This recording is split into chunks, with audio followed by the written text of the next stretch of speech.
Hello, so today's video is going to be an unboxing of the January's Abominable book box, and yeah, we're gonna go ahead and see what spooky books and goodies we have today. So yeah, like I said, I literally just received it in the post just now, and yeah, we'll see what we get. I've literally just started reading last month's books from last month's book box. I'm a little bit behind in my reading. I've had a pretty busy beginning of the year. I've had lots of things I need to get done, so reading has kind of taken a back burner at the moment, but I'm slowly catching up, so I should have some reviews up very soon. I'm kind of trying to pre-record a load of videos so I can get back on top of my reading and recording schedule. So yeah, without further ado, let's open this box up.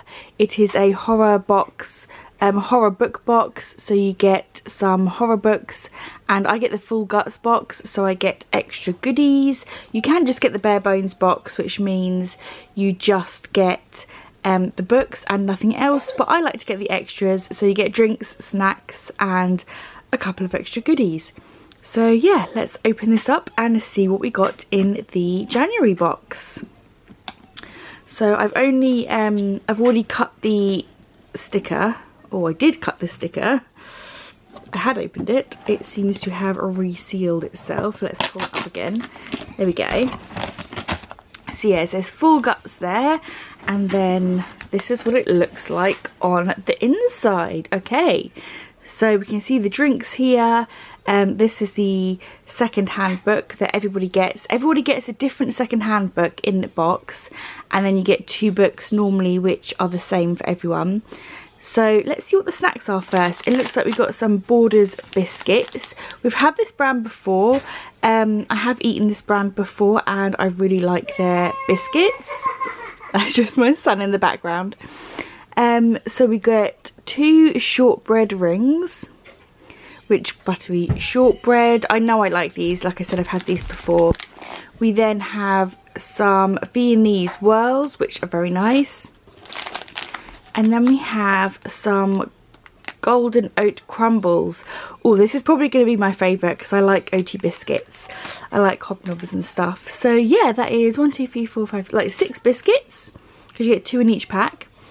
So yeah, that's our snack for this month. Let's have a look at the drinks, which you get in this little drinks pouch. And we have our Nescafe cappuccino. We then have our Galaxy hot chocolate. We then have a Lion's coffee bag. And we then have a Yorkshire tea, which has become my new favourite tea. I used to be a Tetley girl, but yeah, I kind of moved over to that. And then we have a lemongrass and ginger, which is good because it's that type of year where we're all getting sore throats and stuff. So yeah, those are all the drinks. I always really like them. I do wish we'd get a little bit more variety. I feel like the book box sometimes gets stuck on giving us the exact same drinks every single month, and it'd be nice to get a little bit different things. Yeah, just to get a different taste of different stuff. But I do like all of those, and I will be drinking all of those, apart from the coffee bag that normally goes to my husband. But yes, then on to the books. As always, we will do this one at the end of the video. And let's have a look at our first book. Okay, I think I've seen this book actually going around on Instagram. It looks quite familiar. So it says, "Wake up and open your eyes." Oh, one of my favourite horror storytellers. It's by, oh, I don't know how to pronounce that. MacLeod Chapman. So Clay Chapman. I'll just say that. But yeah, I've definitely seen this book. This cover looks quite familiar. Let's have a little read and see what it says on the back here. Noah has been losing his formerly polite southern parents to far-right cable news for years, so when his mother leaves him a voicemail warning him that the Great Reckoning is here, he assumes it relates to one of the many conspiracy theories she believes in. But when his own phone call goes unanswered, Noah makes a long drive to Brooklyn, to Richmond, Virginia, where he discovers his childhood home in shambles. A fridge full of spoiled food, his parents locked in a terrifying trance-like state in front of the TV. Panicked, Noah attempts to snap them out of it and get medical help when Noah's mother brutally attacks him. But Noah isn't the only person who is attacked by a loved one. Families across the country are tearing each other apart, literally, as people succumb to the form of possession that gets worse the more time they spend watching a particular channel, using certain apps or visiting certain websites. In Noah's... Are you nearly done? Nearly. I'm just doing my video, sweet. No Richmond-based family. He and his young nephew Marcus are unaffected. Together they must race back to the safe haven of Brooklyn, but can they make it before they fall prey to the violent hordes? This sounds really interesting. Yeah, I think it's going to be like a kind of commentary on society, getting too sucked into, you know, watching stuff on telly, getting hyped up over stuff on the news. I feel like this is going to be quite relevant to, you know, the times we are living in now and the horrors that could happen. But yeah, that sounds really interesting. It seems like a mixture between, yeah, like social commentary on today's social media, but also, what's it called, where, is it Invaders, or something to do like Body Snatchers, where it was a film and I watched it a really long time ago. I believe it was also a book, where like these aliens take over people's bodies and you have to pretend to be one of them or they'll kind of get you. Oh, it's going to really bug me because I can literally picture it in my mind, but I can't remember what it's called. But yeah, where you're basically, there's like this mass happening around the world and you're one of the only people who's unaffected and you have to try and survive it. So that sounds really interesting. I am liking the sound of this one. I think that's going to be a good read. And then the next thing, oh, it looks like we have possibly a magazine. We haven't had a magazine in a very long time. It's called Remains. Was it a graphic novel or short stories? I'm not sure. It looks like it could potentially be short stories, maybe? Or it's just a novel set in a really interesting way. I think it's short story, like a short story magazine. Yes, I used to be a writer. It seems to be, here we go. So yes, it's a short story magazine. It's called Remains, and these are the stories we get inside. So the heart of creation, deceptive appearances, her little ray of sunshine, inclusions. I like things like these. I like to have these and like read them as like horror short stories at night time.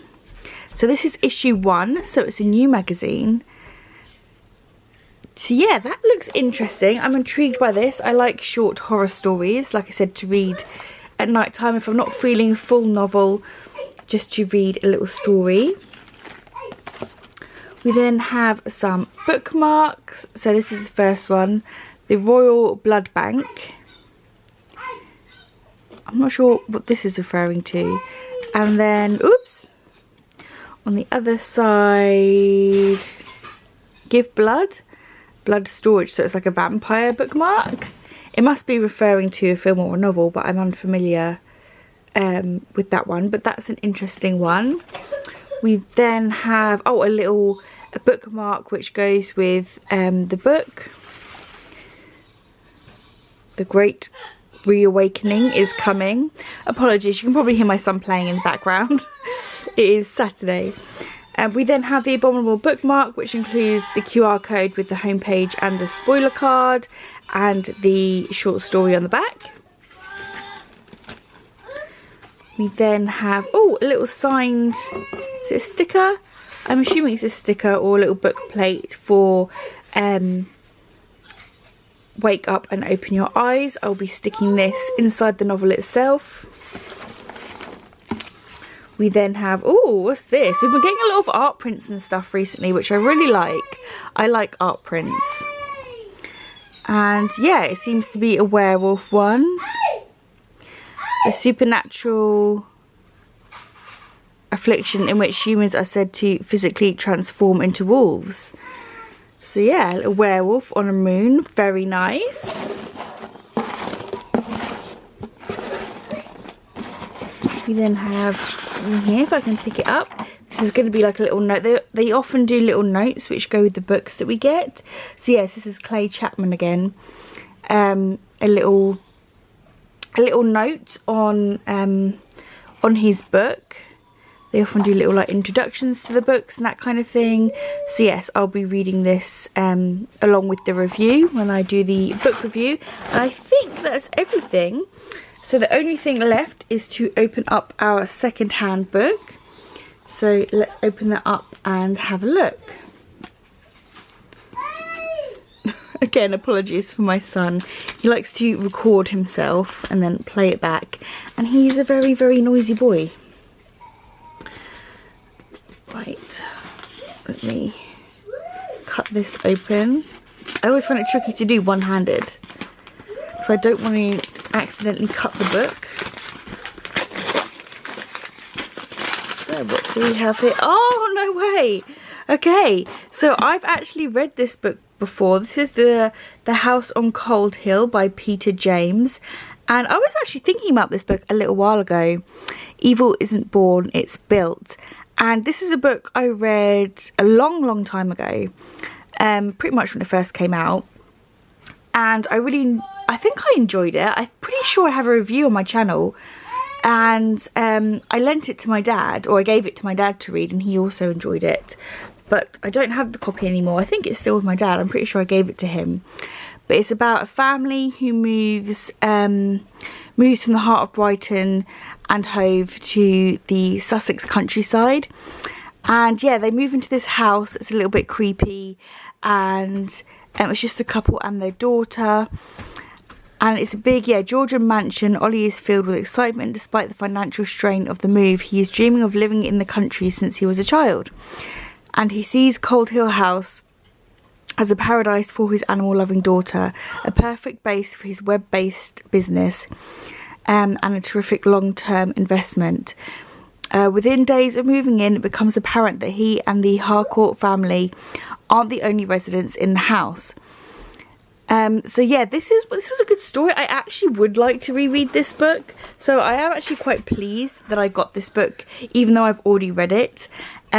Yeah, I am quite pleased with that. It's a ghost story basically set around an old Georgian mansion, which, if you know me, I love ghost stories and I love books set in creepy houses. So yeah, I did remember enjoying it. I would definitely reread this book. I remember quite a few of the key points, but yeah, I would definitely reread this. So quite pleased to get that, as I do, like I said, no longer have a copy of it. So yeah, that was my second-hand book. So just to recap what we got, we also got this one, which, like I said, sounds very interesting. We also got a short horror magazine. We got the note from the author, the art print about the werewolf.